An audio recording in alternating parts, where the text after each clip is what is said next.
ஒரு சர்வரில் hardware information எப்படி பார்க்கணுங்கிறத பற்றி இன்றைக்கி பார்க்க போகிறோம். அதுக்கு நிறைய கமாண்ட்ஸ் இருக்குது. அது மூலமாக இந்த சர்வரில் என்னென்ன ஹார்ட்வேர்ஸ் இருக்குதுன்னு நம்ம தெரிஞ்சுக்கலாம். சர்வரில் லாகின் பண்ணிக்கிறோம். DMI D4னு ஒரு கமாண்ட் இருக்குது. இதில் பார்த்தீங்கன்னா நிறைய இன்ஃபர்மேஷன்ஸ் இருக்கும். இது வந்து பெரிய லாங் லிஸ்ட்டாக இருக்கும். இதில் நமக்கு தனித்தனியாக வேணும் அப்படின்னு பார்த்தோம்னா DMI D4 -T கொடுத்துட்டோம்னா இதில் நம்ம என்னென்ன கேட்டகரியில் நம்ம பார்க்கணுமோ அதை பார்த்துக்கலாம். இப்போ பார்த்தீங்கன்னா பயாஸ் என்ன பயாஸ் இருக்குன்னு பார்த்தா பயாஸ் டைப் பண்ணால் வந்து பயாஸ் இன்ஃபர்மேஷன்ஸ் ஃபுல்லுமே வரும். இப்போ இது நம்ம லெஸ் கொடுத்து பார்க்கலாம். பயாஸ் இன்ஃபர்மேஷன் வந்துட்டு இது வந்து ஃபினிக்ஸ் டெக்னாலஜி லிமிடெட் வந்து பயாஸ் பண்ணியிருக்காங்க. அதோடைய ரோம் சைஸ் 64 KB. இந்த மாதிரி பயாஸ் இன்ஃபர்மேஷன் பார்த்துக்கலாம். அல்லது சிஸ்டம் இன்ஃபர்மேஷன் வேணும்னா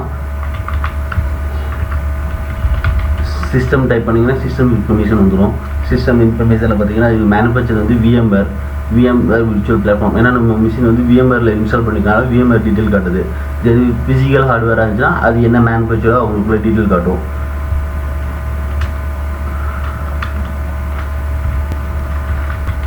இப்போ அதுமாரி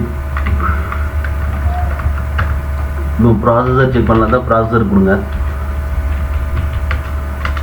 ப்ராசஸர் பார்த்தோம்னா CPU இருக்குது. CPU பார்த்தீங்கன்னா இன்டெல் i3. அதோடைய வோல்டேஜ் 3.3 வோல்டேஜ் இருக்குது. அதோடைய கரண்ட் ஸ்பீடு பார்த்தீங்கன்னா 1700 MHz இருக்குது.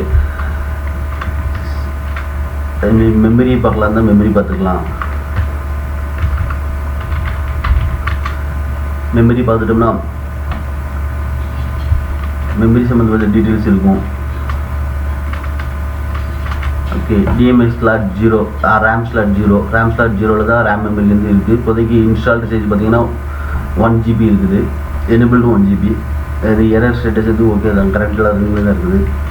இதே மாதிரி RAM மெமரி சீட்டேஜ் போன்ற ரெண்டாவது ஸ்லாட்லேயும் நம்ம இன்னொரு RAM மெமரி இன்ஸ்டால் பண்ணியிருந்தோம்னா ஸ்லாட் 2ல் வந்து அதோடைய இன்ஃபர்மேஷன் காட்டும்.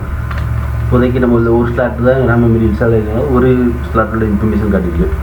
ஃபிசிக்கல் மிஷினாக விர்ச்சுவல் மிஷினாக எப்படி கண்டுபிடிக்கலாம் தான் DMI D4 E கிரேட் போட்டு நம்ம மேனுஃபேக்சர் தெரிஞ்சுக்கலாம். மேனுஃபேக்சரில் பார்த்திங்கன்னா அதுக்கு இன்ஃபர்மேஷன் வந்துருக்கும். பார்த்தீங்கன்னா மேனுஃபேக்சர் வந்து VMware மிஷின். இது வந்து ப்ராடக்ட் நேம் வந்து VMware விர்ச்சுவல் பிளாட்ஃபார்ம். மேனுஃபேக்சர் வந்து இன்டெல் கார்பரேஷன் போர்டு வந்து அதனால் இன்ஃபர்மேஷன். சப்போஸ் நீங்கள் வந்து ரெட் ஹேட் விர்ச்சுவல் மிஷினில் பண்ணிங்கன்னா இங்கே வந்து ரெட் ஹேட் உடைய மேனுஃபேக்சர் நேம் இருக்கும். ஸோ ஃபிசிக்கல் மிஷின்னா அதோடைய ஹார்ட்வேர் இன்ஃபர்மேஷன் மேனுஃபேக்சர் யாரும் வரும், ப்ராடக்ட் நேம் அந்த டீட்டெயிலாம் வரும்.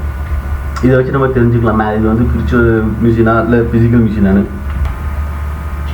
அடுத்து இன்னொரு ஒரு ஆப்ஷன் இருக்குது, சிஸ்டம் டிமெசேஜ். சிஸ்டம் டிமெசேஜுங்கிறது வந்து ஒரு கமாண்டு. இந்த கமாண்டு ஸ்டார்ட் அப் டைமில் என்னென்ன ஹார்ட்வேர் இருக்குது அதோட இன்ஃபர்மேஷன்ஸ் எல்லாமே பூட் மெசேஜ் எல்லாமே இதில் ஸ்டோர் ஆகிருக்கும்.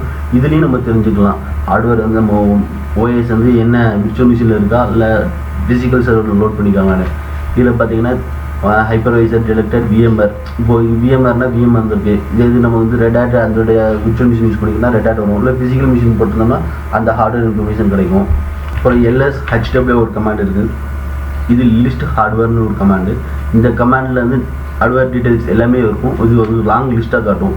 இப்போது இதுலேயுமே நம்ம வந்து ஷார்ட் லிஸ்ட் பண்ணலாம் தான் பண்ணிக்கலாம். நமக்கு பார்த்திங்கன்னா லாங் லிஸ்ட்லேருந்து நமக்கு வந்து அவ்வளோ இது ஏன்னா இது விர்ச்சுவல் மிஷினால் நிறைய டிஃபால்ட்டாகவே பார்த்திங்கன்னா CPU வந்து 125 வரைக்கும் எனபிள் பண்ணியிருப்பாங்க. இப்போ ஃபிசிக்கல் மிஷின்லனா அதுக்கு எக்ஸாக்டாக 32 CPU-னா 32 CPU இன்ஃபர்மேஷன் வரும். ஸோ நம்ம லாங் லிஸ்ட்டில் வந்து நம்ம ஷார்ட் லிஸ்ட் பண்ணிக்கலாம். இப்போ ஷார்ட் லிஸ்ட் பார்த்துட்டோம்னா CPU போட்டு லெஸ் கொடுக்குறேன். ஸோ நம்ம இதில் வந்து பார்த்திங்கன்னா CPU 0 தான், ஒரே ஒரு CPU தான் அசைன் பண்ணிக்கலாம். அதுக்குள்ளே இன்ஃபர்மேஷன் தான் இருக்கும். செகண்ட் CPU 1க்குள்ளே இன்ஃபர்மேஷன்ஸ் இது இருக்காது. அதோடைய இன்ஃபர்மேஷன் பார்த்திங்கன்னா இதான் மெகாஹெர்ட்ஸ் ஸ்பீடு வந்து 1700, கெப்பாசிட்டி 64 பிட்ஸு, i3, CPU 1 வந்து டிசபிள், CPU 2 டிசபிள். ஸோ இப்போது இதில் வந்து டிஸ்க் பற்றி பார்க்கலாம் தான் டிஸ்க் பற்றியும் பார்த்துக்கலாம். இதுலேயே 2-3 சேர்த்து பார்த்துக்கலாம். I5C போட்டு நெட்வொர்க் கொடுத்துட்டோம்னா நெட்வொர்க் டீட்டெயிலும் சேர்த்து பார்த்துக்கலாம். இப்போ பார்த்தீங்கன்னா CD அந்த டிஸ்க் சம்மந்தப்பட்டனால CD ரோம் வந்திருக்கு. என்ன CD ரோம்னா VMwareக்குள்ளே தான் இருக்குது, டிஃபால்ட்டாக இருக்குது. டிஸ்க் வந்து ஸ்கசி டிஸ்க் VMware டிஸ்க் நம்ம வந்து இப்போ யூஸ் பண்ணியிருக்கோம். அதோடைய சைஸ் பார்த்திங்கன்னா 20 GB. நெட்வொர்க் பார்த்துட்டிங்கன்னா ஈத்தர்நெட் கார்டு இருக்குது. ஈத்தர்நெட் கார்டு வந்து இன்டெல் கார்பரேஷன் கொடுத்துருக்காங்க. அதோடைய ஜிபேட் ஈத்தர்நெட் கண்ட்ரோலர். அதோடைய சைஸ் பார்த்திங்கன்னா 1 GB பிட்ஸு. ஸோ அதை பற்றி நிறைய இன்ஃபர்மேஷன்ஸ் வந்து இதில் இருக்கிற வந்து என்ன தேவையோ நம்ம இப்போ வந்தாலும் கொடுத்துக்கலாம்.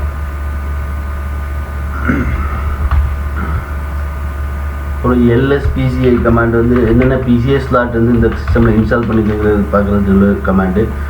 லிஸ்ட் PCI, இப்போது லிஸ்ட் PCI கொடுத்தோம்னா இது இவ்வளோ PCI ஸ்லாட் இருக்குது. பிரிட்ஜு, அப்புறம் ஸ்டோரேஜு, VGA கம்பேட்டபிள் பார்த்தீங்கன்னா VMware விஷயனால VMware இருக்குது. ஹோஸ்ட் பிரிட்ஜ் வந்து இன்டெல் கார்பரேஷனு, இந்த மாதிரி VCI. இதில் கொஞ்சம் USB, ஈத்தர்நெட் கண்ட்ரோலர் 2 ஈத்தர்நெட் கண்ட்ரோலர்னால 2 ஈத்தர்நெட் கண்ட்ரோலரோட இன்ஃபர்மேஷன் கொடுத்துருக்கு. இப்போது இதில் பார்த்தீங்கன்னா -V கொடுத்தா இது கொஞ்சம் டீட்டெயில்டாக காட்டும். இப்போது கேட் CPU போட்டு பார்த்தோம்னா இதில் என்னென்ன ப்ராசஸர் இருக்குது. இப்போ ப்ராசஸர் 0, ஒவ்வொரு ப்ராசஸர் இருக்கனால ஒரு ப்ராசஸரோட இன்ஃபர்மேஷன் காட்டியிருக்கு. அதோடைய ஸ்பீடு எவ்வளோ இருக்குது, அதோடைய கேஷ் சைஸ் எவ்வளோ இருக்குது, மற்ற இன்ஃபர்மேஷன்ஸ் எல்லாமே இதில் தெரிஞ்சுக்கலாம். அல்லது மெமரி பார்த்துக்கலாம் இருந்தால் ஃபோன் இதில் பார்த்தீங்கன்னா டோட்டல் மெமரி எவ்வளோ இருக்குது, இது எல்லாமே KB சைஸில் இருக்குது. ஃப்ரீ மெமரி எவ்வளோ இருக்குது, அவைலபிள் மெமரி இன்ஃபர்மேஷன் டீட்டெயில்ஸ் எல்லாமே இதில் இருக்கும். ஸ்வாப் சைஸ் எவ்வளோ இருக்குது, ஸ்வாப் ஃப்ரீ எவ்வளோ இருக்குது, அப்புறம் ஸ்லாப் எவ்வளோ அலோகேட் ஆகிருக்குது, மற்ற இன்ஃபர்மேஷன்ஸ்லாம் இதில் பார்த்துக்கலாம். ஸ்வாப்புக்கும் இதில் பார்த்துக்கலாம். ஸ்வாப் மெமரி எவ்வளோ இருக்குது பார்த்தீங்கன்னா அதோடைய சைஸ் இருக்கும்.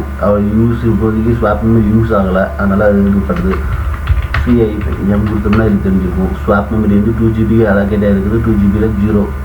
ஃபிசிக்கல் மெமரி 1GB இருக்குது. அதில் வந்து 420 MB யூஸில் இருக்குது. ஃப்ரீ வந்து 372. இப்போ பஃபர் அண்ட் கேஷ் 319 MB வந்து பஃபர் அண்ட் கேஷ் இருக்குது. Available 400 MB.